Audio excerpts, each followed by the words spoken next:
अच्छा था खेलना, मतलब वो बोलने का अंदाज, खुशी से बैठने का। अगर कोई बात में अखलाकी। एक महीना पहले सियालकोट के इलाके डस्का में जारा नामी लड़की, जिसको उसकी सास और नंद ने नवीद नामी शख्स के साथ मिलकर कत्ल कर दिया था। बहुत सारे लोगों ने उस पर सवाल उठाए, बहुत सारी बातें हुई, लेकिन आखिरकार कदीर जो है वो मीडिया के सामने आया। उसके मीडिया के पे सामने आने से पहले बहुत सारे यूट्यूबर, बहुत सारे सहाफी सिर्फ और सिर्फ इस वजह से वीडियोस बना रहे थे कि उनकी वीडियोस चलती रहे। लेकिन आज मुझे कुछ वीडियोस देख के बहुत दुख हुआ। मैं अपनी राय आपके सामने रखूंगा, फैसला आपने करना है कि एक बेटा कितना मजबूर होता है। कदीर सऊदीया में था, 5 साल हो चुके थे उसकी शादी को, और उसमें से तकरीबन 3 साल वो सऊदीया में बेगम के साथ रहा। बेगम वापस आई है। कदीर कहता कि घर में माँ और बेगम होती थी, घर वालों ने कभी ये नहीं कहा कि हमें कोई पैसों की कमी है। अब इस कत्ल के पीछे उसने मजम्मत नहीं की।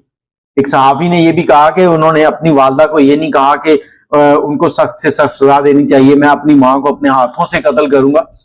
देखिए, मैं यहां पर यही कहना चाहूंगा कि एक बेटा अपनी मां के लिए ऐसे अल्फाज कैसे कह सकता है।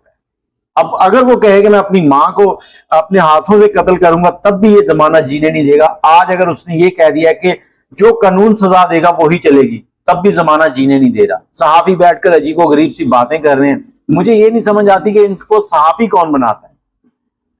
अब कदीर जो है वो 1 महीना अपने ससुराल में रहा, अपने ससुर शबीर के घर, और उसका बेटा जो है उसके साथ ही था। अभी जो उन्होंने इंटरव्यू दिया रिसेंटली, कल की तारीख में, उस इंटरव्यू के अंदर उन्होंने बहुत सारी बातों के ऊपर से खुलासा उठाया। साफी ने घुमा फिराकर बार बार उनसे कुछ ऐसे तल्ख सवाल किए जो शायद नहीं करने चाहिए। एक सवाल उन्होंने किया कि आपकी मां ने आपकी बेगम को क्यों मारा। उसने कहा जी मुझे नहीं पता।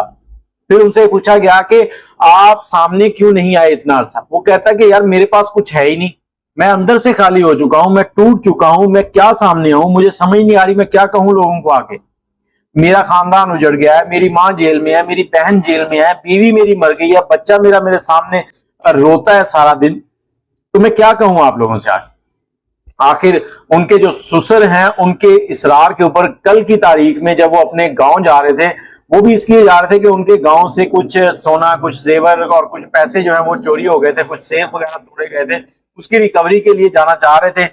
और इसमें कुछ रियाल और कुछ सोने की चीजें जो थी वो रिकवर हो गई थी। सहाफी ने एक सवाल चुपता हुआ ये भी किया कि वो कहां से मिली। कदीर ने जब इस सवाल को घुमाना चाहा तो सहाफी ने दोबारा सवाल किया, तो उन्होंने कहा जी आप ही के घर से मिली। कौन सी आप ही? वही आप ही जो जेल में है इस वक्त।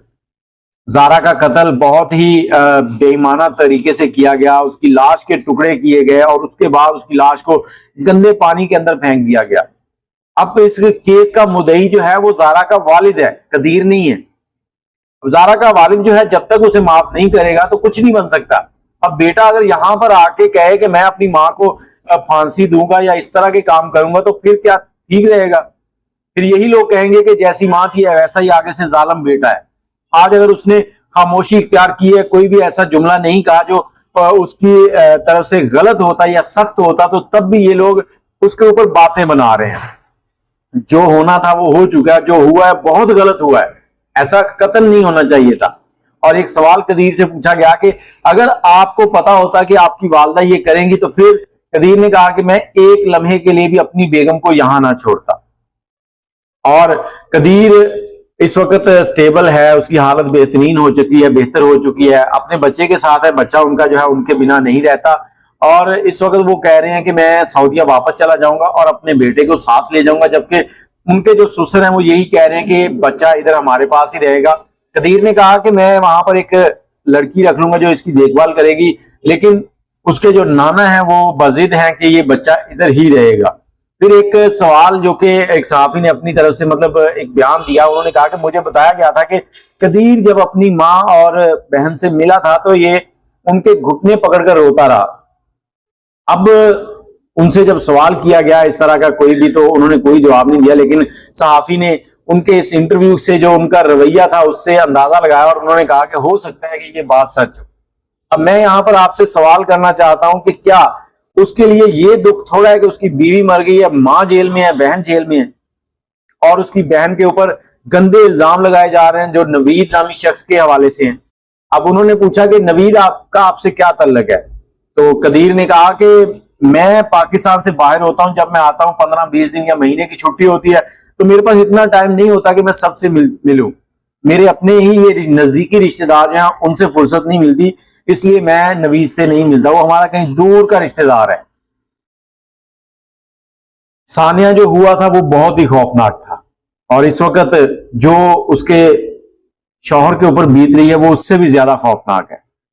शौहर की जो बीवी है वो मर गई, मां जेल में है, बहन जेल में है, बेटा गोद में पड़ा हुआ है जो बड़ा होकर सवाल करेगा कि मेरी मां कहां है। कदीर कहता कि मेरे पास इसके लिए कोई जवाब नहीं है, मैं खामोश हूं, मेरे अंदर कुछ भी नहीं है, मैं टूट चुका हूं। अब साफी ने कहा कि हो सकता है कि कदीर इस प्लानिंग में हो कि बीवी तो मर गई है, बीवी और मिल जाएगी, मां नहीं मिलेगी दोबारा। देखिए बेटा बेशक मां के लिए नरम गोशा रखता है, लेकिन फिर भी कहीं ना कहीं उसके दिल में ये सवाल हमेशा रहेगा कि मेरी मां ने मेरी ये हंसती बसती जिंदगी क्यों उजाड़ दी। ना पैसे की कमी थी, ना किसी और चीज की कमी थी। और फिर एक और भी इल्जाम लगाया जा रहा था कि जारा को इस वजह से मारा कि कदीर की एक सिस्टर थी शायद, जिनको कैंसर था, बकौल कदीर, वो कैंसर की वजह से मरी थी। लेकिन अभी एक और सवाल था जो बताया जा रहा कि कदीर के जो ससुर है उनको स्लो पॉइजन दी जा रही है, उनको मारा जा रहा है, कदीर दूसरी शादी कर रहा है। तो इन सभी सवालों में कोई सच्चाई नहीं है। मैं फिर से यही कहूंगा कि मरने वाला मर जाता है, पीछे जो है उनके लिए दुख छोड़ जाता है। तो जो दुख है उनको बढ़ाया ना करे, उनको कम करने की कोशिश किया करे। जिसने बुरा किया उसको सजा जरूर मिलेगी। हाँ, अगर उसके वारिस जो है लड़की के वो उसको माफ कर दें तो बच सकते हैं। हो सकता है कि शबीर साहब जो है वो जारा के कातलों को आने वाले वक्त के साथ साथ गुस्सा ठंडा हो और माफ कर दें, लेकिन उस माफी के अंदर भी एक रुसवाई होती है। जब जमाना आपके ऊपर थू थू कर रहा हो कि ये हैं अपनी बहू के कातिल, आपको जीने के लिए भी एक हिम्मत चाहिए। वो कैसी जिंदगी होगी। और सबसे बुरी बात यही है कि हम लोग अपने पास से बहुत सी बातें बनाते हैं। उस बेटे के लिए अगर फर्ज करें आपके साथ ऐसा मसला हो जाए, आपके हाँ ऐसा मामला हो जाए, तो फिर आप क्या करेंगे? आप क्या कह पाएंगे कि मेरी मां को मेरे सामने लाओ, मैं अपने हाथों से उसे कत्ल करूंगा? वो बेटा बेचारा ना तो समझ आ रही है कि बीवी की साइड ले, ना मां की साइड ले। उसने तो अल्लाह के ऊपर छोड़ दिया है कि अल्लाह जो फैसला करेगा बेहतर होगा। बाकी लोग हैं, बातें कर रहे हैं, बहुत सी बातें निकल रही हैं, लेकिन कदीर ने अपना मौकफ जो है वो कल दिया है। इस मौकफ के अंदर उसने वाज़ेह पैगाम दिया है कि वो किसी भी तरह की जो आगे की कार्रवाई है उसमें शामिल नहीं होना चाहता। हाँ, लोगों ने कहा कि हो सकता है कि कदीर ने ये कत्ल करवाया, उसे पता, तो उसने कहा कि पुलिस के पास मेरा नंबर है, सारा डाटा है उनके पास, तो वो इस चीज को बखूबी जानते हैं कि कौन शामिल है कौन नहीं शामिल।